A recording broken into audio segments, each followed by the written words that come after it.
So she is Alicia Pearce, and she is with a group called Hopeful Hearts. And our visit with her this morning is presented by Marcus and Mack, voted best law firm and best personal injury lawyer 3 years in a row in the Best of Indiana County contest. Visit them online at marcusandmack.com. Alicia, how are you? I'm good. Thank you so much, and good morning to you and to Indiana. It's good to have you with us here today. I was telling you, we should have had you on long before today, It's but I'm quite all right. glad we got you now. I because appreciate it. people need to learn about Hopeful Hearts and everything that you do, which is a Yes. lot. It is a lot. It So is a lot. introduce us. Hopeful Hearts is the local children's bereavement support program here in Indiana County, and we will also service surrounding counties. We have programs during the school year for children. It's usually twice a month in the evenings, Tuesdays a month. And we support children, teens, and their families that are going through the grief process. We also are able to go into the schools. We offer grief programming in the schools. It's about a 40-minute session. There are 6 of them, usually over 6 to 12 weeks, where we can meet the children where they are, being a rural community. Sometimes it's hard for people to come to us. We will go to you to support the children. We can do education seminars for schools, local clubs, organizations. If you just want a one-time talk about children, grief, what is it? What does it look like? How do we support them? So we're sort of a one-stop shop for helping children who are grieving. So grieving children, but I would assume as well that you also help by teaching other kids how to deal with grieving children. We do, especially we can do seminars in schools. Actually, I've done 6 o'clock series. I've talked in IUP classes, and we can go into schools for seminars or anything like that, in which we talk about what can you say, what shouldn't you say, what's helpful, what's not helpful. When it comes to children's grief, whether it's a child or an adult, often people are at a loss of what to do. And really up until about the 1980s, 70s, people sort of thought children did not grieve. If you didn't talk about it, if you didn't show it, they wouldn't feel it. And that's, of course, completely not true. Not only do they grieve differently through different stages. Yeah. So to come to us and get served, it doesn't even have to be a recent loss. If you, let's say, lost your father when you were 6 years old, by the time you're a senior in high school and you're doing all the senior in high school things, you're doing it knowing you're going to walk across that stage to get your diploma, and your father's not going to be there. And we may not be talking to them about it, but they know it. And that's a time you might see some behavior changes, or it might manifest in different ways, and we're there for you. We're there for the child and the family that's supporting them. Of course, children change from month to month, let alone year to year. Yes, absolutely. So when you're speaking in a grief counseling type of setting to an elementary school child, maybe young elementary, even older elementary, it has to be a different approach than with a middle school student, or certainly a senior high student, or even a college student. Absolutely. So our model is peer support. So we have volunteers that are trained, and a typical session, the families come in, we provide a meal for them and some community time, but then they break out into age-appropriate rooms, whether it's young, middle, teen, plus the adults that are supporting them. And they have activities that help them understand their grief process, support each other, find their own support systems. So it's not one-on-one counseling, but it's a peer support. But we absolutely do break it down into what is age appropriate for that child. You said something there very important, and that is who are the people who are leading these seminars and these events, these sessions with the children? You volunteers, I would assume. Absolutely. We're primarily a volunteer organization. So there are 2 staff members. There's Karen, who is our incredible administrative assistant, and then myself, I'm the program coordinator. I'm also the clinician. I am, by nature, I'm a registered nurse by education. I also received my master's in thanatology, which is the study of bereavement and grief. So we sort of manage or run the program We started with a grant eons ago from the Highmark Caring Place, and that's where we got a lot of our activities, but we still do a lot of evidence-based research into activities that are appropriate to support children at their ages. And then when they break into their individual groups, that is our trained volunteers that have gone through over 20 hours of training, plus then the guidance of the staff members to help make sure that everything is appropriate and really hitting correctly. We also have a sort of subspecialty with neurodivergent children. There's been a lot of research and work done with supporting the neurodivergent community. Those children sometimes can be more challenging, but we are a welcoming community to anybody, any child from any background. We are supported by the quite a bit by Concordia IRMC VNA. They give us a home and support us for our operational, plus volunteers, plus we need a lot of, we do grants, and we are always accepting donations. We do fundraising and all those things to make sure that we can keep the program solvent and running, but the volunteers are really a lot of the heart of our program. I want to talk about that funding in just a couple of moments, but again, playing off of something that you just said about the training that folks undergo with Hopeful Hearts. And Yes. again, we're talking with Alicia Pearce about Hopeful Hearts, which is doing wonderful work here in Indiana County. I would assume that there are guiding principles and a standard that you follow in order to be sure that the message being given by your counselors are messages that are appropriate to your mission. Yes, yeah, the volunteers, and they're not counselors. These are people from any walk of life. Anybody who has a heart for grieving children can go through our volunteer program. We do interview first, and we do sort of observe through the volunteer training program. But yes, the training program is also evidence-based, and we continue to provide education throughout the time. Plus, as the clinician, I can sit in on the groups to make sure that everything's going the way it should to support the children. Yeah, yeah. Let's talk now about funding, because that's an issue for any organization. It is, non-profs, yeah. And that's one that never goes away. There's always the need. And so how is it that you are funded? What are the types of events that people can help you with? Absolutely, absolutely. Evidently, I have not won the multi-millions in the lottery yet.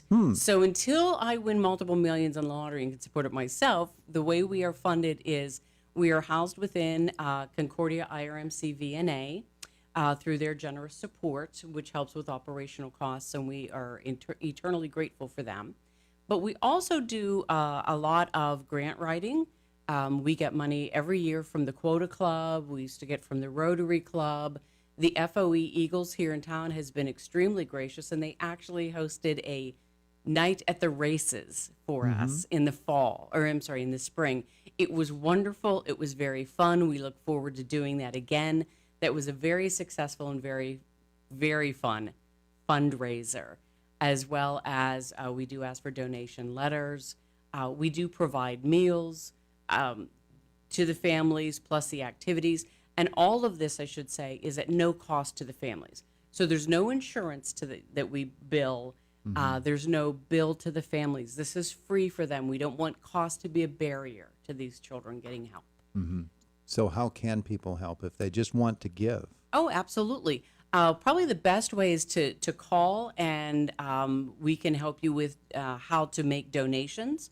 The phone number is 724-463-6340. That is the Concordia number. You get to the Indiana office, and probably Lori or Sherry will answer the phone, and you just tell them I need to talk to Hopeful Hearts. Or you can just mail in a check, and in the memo, you can put for Hopeful Hearts. Also, Riziki, if you keep an eye on Riziki Cafe, they have done fundraisers where their tips go to organizations. We are frequently also there, where we've been one of their charities before. So keep an eye out for that, or just give us a call and we can walk you through the process. Unfortunately, I don't have a QR code to go right to donations. Obviously, when a child suffers a loss and does enter the grieving process, particularly I'm thinking of a younger child, Yes. that child is going to grow. You mentioned that, a high school senior who suffered a loss back when they were 6 years old, they're still going to have issues later on. I would assume that you monitor or keep in touch with those that enter into, I don't want to call it enter into the program because it seems like you're walking through a formal set of doors Yes. and sitting down. It's nothing like that. But through the process and through continuing to keep in touch with them, probably their needs change, and therefore your approach has to change a little bit. It does, and we always have an open door policy. If you have been one of our children before, even if not, you can always come back. And that does sometimes happen, that somebody, they sort of developmentally, they're doing really well, and then it's really coming back up for whatever is going on in their life, and then they can come back. So we leave an open door policy. They have all of our contact information. Often we will reach out every so often, but we don't want to overburden the family. Yeah. I'm guessing as well that children who you've helped before have also then in the future years come back as volunteers. That's happened, as has their parents, because we still, you have to have a parent come with you, or guardian, and they go to the adult group. And we've had a number of times those parents get so much out of the program that they come back and there are volunteers. Yeah. And we do have volunteer training coming up in September if anyone is interested in volunteering. The new session year starts in September also. Very good. So for people to learn more about that and to learn more about Hopeful Hearts, what do they need to do? You could go to our website, www.hopefulheartspa.org, and or give us a call at 724-463-6340 and ask for Hopeful Hearts, and we'll be glad to give you information. One statistic that I like to let people know, because when they think, well, how much can this really be affecting people? The Children's Bereavement Estimation Model, which is a standardized model every year, 1 in 11 children in the state of Pennsylvania, 1 out of every 11 is mourning the loss of a parent or a sibling at any time. So when you look at a classroom of 22 students, at least 2 are grieving. And we may know, we may not. That's why it's important to have these programs. Oh, we do also have a grief library to loan out books if somebody needs. Yeah. Wonderful visit this morning. Thank you so much for coming. Thank you. Thank you for having us, and thank you, Indiana, for your continued support that we look forward to continuing. Hopeful Hearts Facebook or website or both? Both. We have Hopeful Hearts, the Children's Grief Group, has a Facebook and also a website. What's the website? www.hopefulheartspa.org. It kind of looks strange, but that's what it is. Hopeful Hearts PA. We can figure it out. Yes. Thanks, Alicia. Appreciate it. Thank you. It is the voice of Indiana County. It's WCCS 101.1 FM, AM 1160, and WCCSradio.com.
76 in Indiana. Good morning. I'm Josh Whittison on WCCS 101.1 FM, AM 1160, WCCSradio.com. 9:02 on this 12th day of August 2025.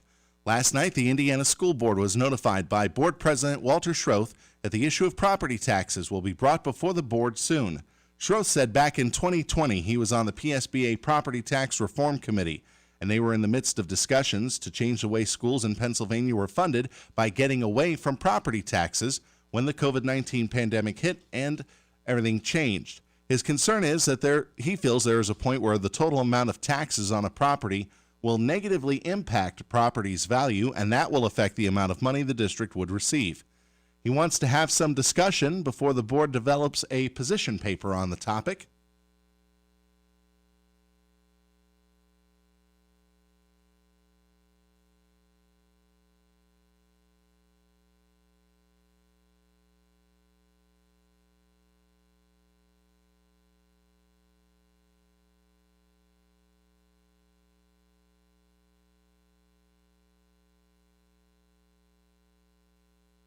The discussion will start at the Audit and Finance Committee before it returns to the full board. Last night was also the final meeting of board member Dr. Sue Rigg, a former educator in the district and at IUP. She is resigning effective next week as she's moving out of the district. WCCS News Time 9:03. News brought to you by Indiana Regional Medical Center. Better health, better life.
WCCS News Time 9:04. No injuries were reported in a crash this morning on Route 22 in East Wheatfield Township. Crews were called out at 6:55 this morning and were on the scene for about 90 minutes at Route 22 just east of Route 56. Armagh, East Wheatfield, and Clyde fire departments were joined by state police. The Armagh, East Wheatfield fire official said a vehicle had crashed into a construction sign. Minor damage was reported. No one was injured. Monday night was a busy one, though, for Indiana County's first responders. A vehicle crash was reported on 22, but in Burrell Township at 7:09 p.m. Initial reports said the crash was on the eastbound side of the road. A portion of 22 was closed as crews from Blairsville and Blacklick fire departments cleared the scene. Two vehicle fires, were reported by Indiana County 911 yesterday. The first was on 22 East in West Wheatfield Township at 8:40 p.m. Clyde Fire Department was initially dispatched along with state police. The Armagh East Wheatfield Fire Department was called in to assist a few minutes later. The other vehicle fire was at 10:39 p.m. on Malloy Hollow Road in Pine Township. The Pine Township and Cherry Hill Township Fire Departments were dispatched at the time. State police are reporting a theft of copper wire that happened over the weekend in Clymer. Troopers were informed that someone broke into a Verizon facility along Route 403 North in Clymer between 7 p.m. Sunday and 1 a.m. Monday, cut a 120-foot section of 600-pair copper phone line, and stole it. Verizon confirmed this was not the cause of yesterday's outage. The investigation into the theft and the outage are ongoing. River Valley School Board will meet tonight. School safety software is on the agenda. The board will consider an agreement between the district and Raptor Technologies for a visitor-safe license program. The system is designed to help track visitors on campus. Each visitor is also screened against registered sex offender databases and any other databases created by each school district. The program will include tablets for the district to use. It will cost $9,390 in year one and $4,970 annually for an additional 2 years. The cost will be covered by the Safe Schools Grant. WCCS News Time 9:07. AccuWeather forecast brought to you by the Allied Milk Producers.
'76 in Indiana. In our news at 9:30, the State House Monday approved a bill to increase sales tax revenue for mass transit.